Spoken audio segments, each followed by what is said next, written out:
आपको स्मरण में होगा, शिवरात्रि की रात्रि में आप लोगों ने सबने अपने अपने घर में दिया जलाया होगा। दीप जलाया कि नहीं जलाया पूजन में?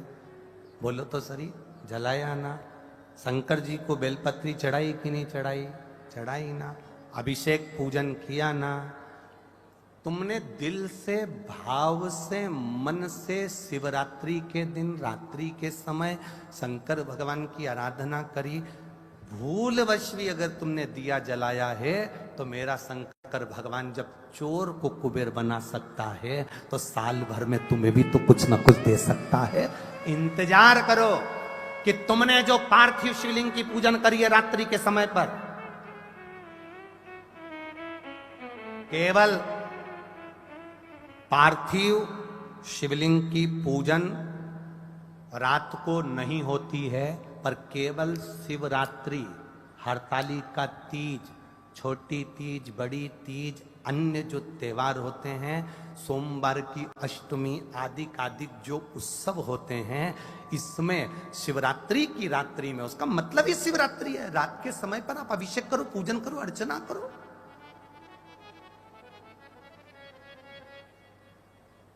उसका काम शिवरात्रि, रात भर आराधना करिए, रात भर अर्चना करिए। एक बार हमने बहुत पहले 2-3 साल पहले कथा में कहा था कि शिव जी का अभिषेक रात में नहीं होना चाहिए, केवल शिवरात्रि एक ऐसी होती है जिसमें शंकर भगवान का अभिषेक रात्रि को होता है और दिल से करना चाहिए, पूजन दिल से करना चाहिए।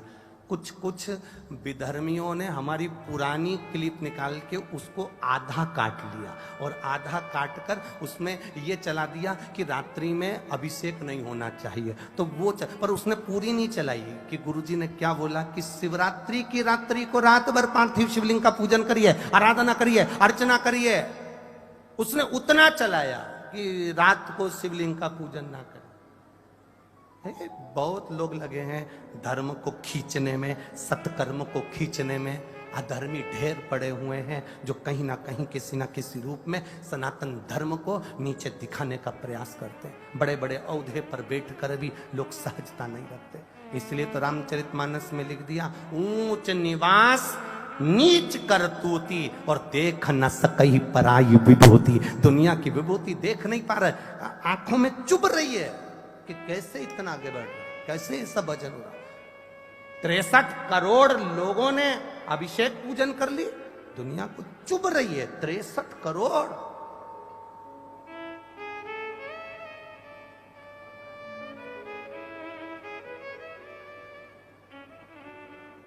चुभ रहा।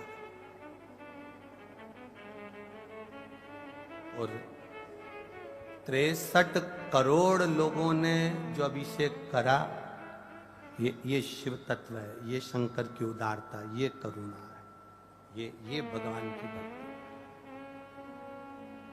यहां तो कितनी सुंदर बात कही, भूल से भी शंकर का जो गुणगान कर लेता है। एक भील की कथा आती है शिवरात्रि की, आप लोगों ने पढ़ी होगी भील की कथा। पेड़ पे चढ़ गया, हिरण को मारना था, बच्चों का पेट भरना था, मांस चाहिए था। पेड़ पे चढ़ा, पानी की छाजल, अब इधर छाजल जानते कि नहीं जानते मैं नहीं मालूम, कपड़े की बनती थी, मोटे कपड़े की छाजल जिसमें पानी भरा था, ठंडा पानी रहता था। कपड़े की छाजल लेकर ऊपर चढ़ा, पेड़ पे टांग दिया, चढ़ गया ऊपर।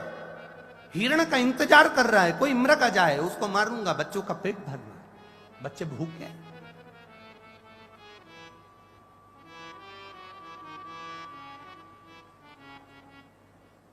और चला, पेड़ के ऊपर चढ़ गया और पेड़ के ऊपर चढ़कर वो छाजल जो थी वो पेड़ पर टांग दी और पेड़ पे टांगी।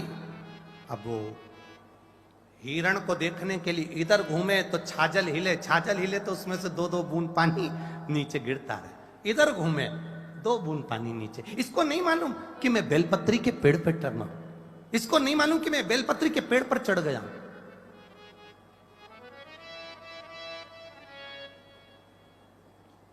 इसको मालूम ही नहीं, बेलपत्री के पेड़ पर चढ़ाऊं उसको नहीं मालूम। उसके स्मरण में जाओ। और नीचे एक शिवलिंग था, बस ठीक है, नीचे एक शिवलिंग था, बेलपत्री गिर रही थी, बूंद बूंद पानी नीचे गिर रहा था, शिवलिंग पर पड़ रहा था। रात्रि के समय पर उसको नहीं मालूम कि शिवरात्रि है और भोले बाबा प्रसन्न होकर प्रकट हो गए। मांग तुझे क्या चाहिए, मैं तुझे क्या दे दूं, बोल। सरल है ना, सहज है मेरा शिव, मैं तुझे क्या दे।